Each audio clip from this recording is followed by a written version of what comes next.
All right, well, at the National, you see all kinds of unusual things, and this is something pretty cool. It's an autographed Super Bowl program collection all the way from Super Bowl I to Super Bowl 46. 46. And this is Ken Gardner from Fremont, California, set up here at the National, and he's the guy that put this together. How did you manage to do this, and how long did it take? This took me approximately 8 years.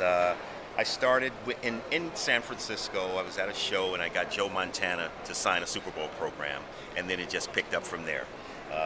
At the middle part of the 8 years, I took some time off because it got to be somewhat difficult, but then a show in Virginia had a Super Bowl theme where they had maybe 10 or 12 Super Bowl MVPs, and I sent them in, and all of a sudden the momentum picked back up again, and away we went.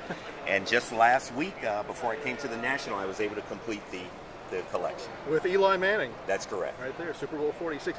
And this was kind of a passion for you for a long time, and I'm sure some of these guys were a little difficult to locate. You got a good story to tell me? Yeah. Dexter Jackson was one of the more difficult ones, and he's one of the least known MVPs of the collection.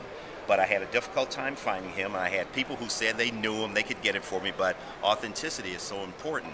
So I finally found one that had a very good provenance, good authenticity, and I was able to buy it and continue to complete the collection. And here's the first one, which is Bart Starr, who has a beautiful signature, signed in silver there with his number back when Super Bowl I. And the big question, I guess, for collectors is, why'd you do it? Well, I wanted something that was unique. I wanted a theme that was unique, that I could say I put together from start to finish. And I love football, I love the Super Bowls, and I just thought that would be a perfect opportunity. And now that I have it done, it's easy, because now it's like every year, once the game is over, I find the guy, I find the magazine, I get it done. So it's really easy now, and I can keep going for as long as I want. Or I can turn it over to someone else who would like to buy it, and they can keep it going. It's either way would be fine with me. What's the value, do you think, and I guess what are you looking to get out of it? If someone came up and wanted to honestly buy it, I would. My starting price would be $25,000. And you're not going to find one anywhere else. I mean, it sounds like a lot of money, but you're not going to find one anywhere else. Well, there was a gentleman who came in earlier, actually came in yesterday, and he said he had the same collection. So there's two that we know of, but other than that, I've never seen it or heard of it. Any offers so far for it, or have you had No, a lot of interest. Yeah. Everyone wants to see it, but no one has said, I got to have that.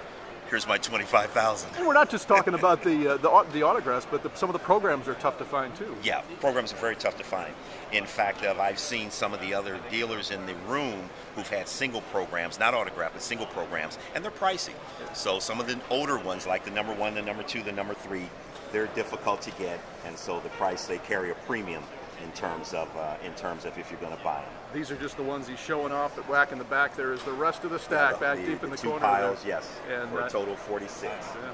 So what I did, I put 1 through 8, the first 8, and then the last 8. Yeah, there we go. All right, very good.